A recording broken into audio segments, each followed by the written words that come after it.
Situé à une vingtaine de kilomètres du port de Kribi, Ebodje offre son charme et son hospitalité aux touristes et autres assoiffés de découvertes. Ce village écotouristique de l'arrondissement de Campo a la particularité d'abriter un site de protection des tortues marines. Tenez, 5 sur 7 espèces qui existent au monde se retrouvent ici. Et sur les 5, il y a la tortue luth, qui est l'une des plus grosses espèces dans le monde.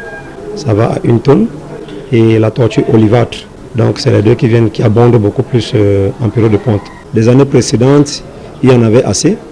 Mais aujourd'hui, la menace est forte. Vous voyez déjà avec les chaloutiers qui viennent pêcher autour, qui emportent des femelles qui viennent pondre ici. Il y a des déchets pétroliers à un moment donné qui échouent, des déchets plastiques qui sont balancés dans l'océan, l'extraction de sable, les constructions des hôtels en bordure de la côte.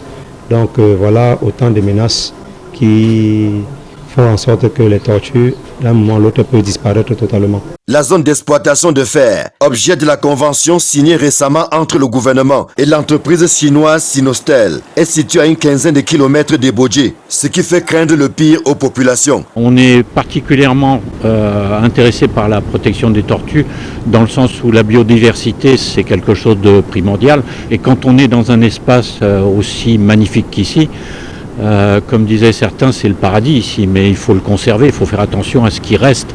On ne sait pas si avec les révolutions des travaux, si avec les déchets qui vont lancer en mer là, partout dans les ruisseaux, les rivières qui vont s'installer en mer là, si on aura encore des poissons.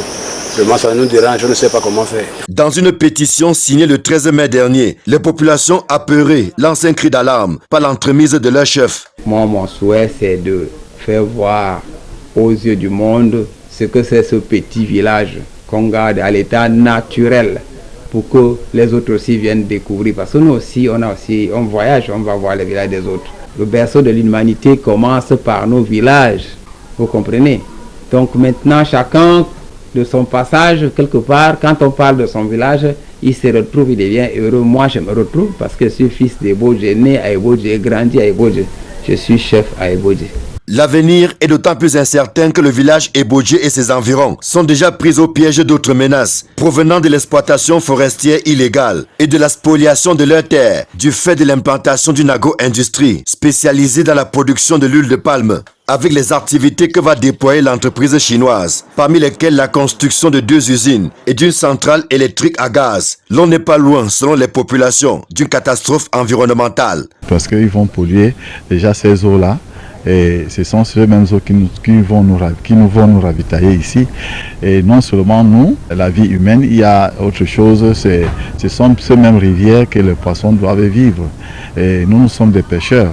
Alors à partir du moment que les rivières, les eaux seront polluées et les poissons ne pourront pas vivre là, à partir de là, nous n'aurons pas aussi de poissons pour pouvoir survivre, pour manger et survivre. L'inquiétude gagne d'autant plus les populations que malgré la richesse de sa biodiversité et son attrait touristique, Ebodje demeure une localité fortement enclavée.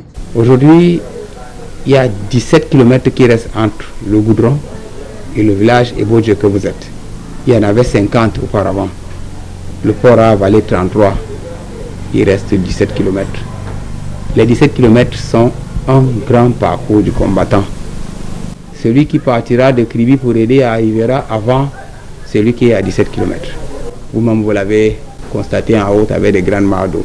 En saison de pluie, comme nous vivons à présent, le transport pour quitter Ebodje et rallier Kribi, au lieu de 3 000 francs en temps normal, on se retrouve à 5 voire à 8 000 par personne. C'est spécialement à moto que nous nous déplaçons.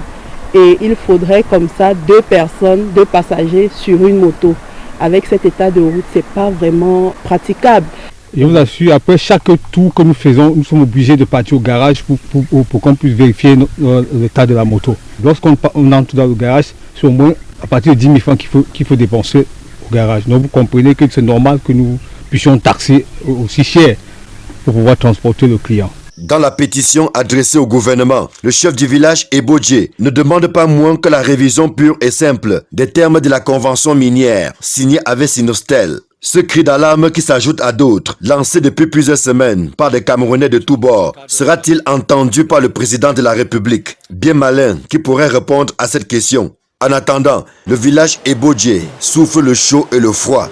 À l'instar de ce caillou en forme de tortue, la beauté de la mer et les richesses halieutiques qu'elle regorge ne suffisent pas à faire des Bodje un Eldorado. Ce village de l'arrondissement de Campo a besoin d'eau, d'électricité. Il a surtout besoin d'une route en bon état pour désencaver les principaux bassins de production agricole. Et on voit bien qu'on est loin du compte. Mais Ebodje peut rêver grand. Il dispose d'atouts touristiques susceptibles d'impulser son développement. Ici Ebodje, Emmanuel Diop, Marcelin Gansop, Equinox Télévision.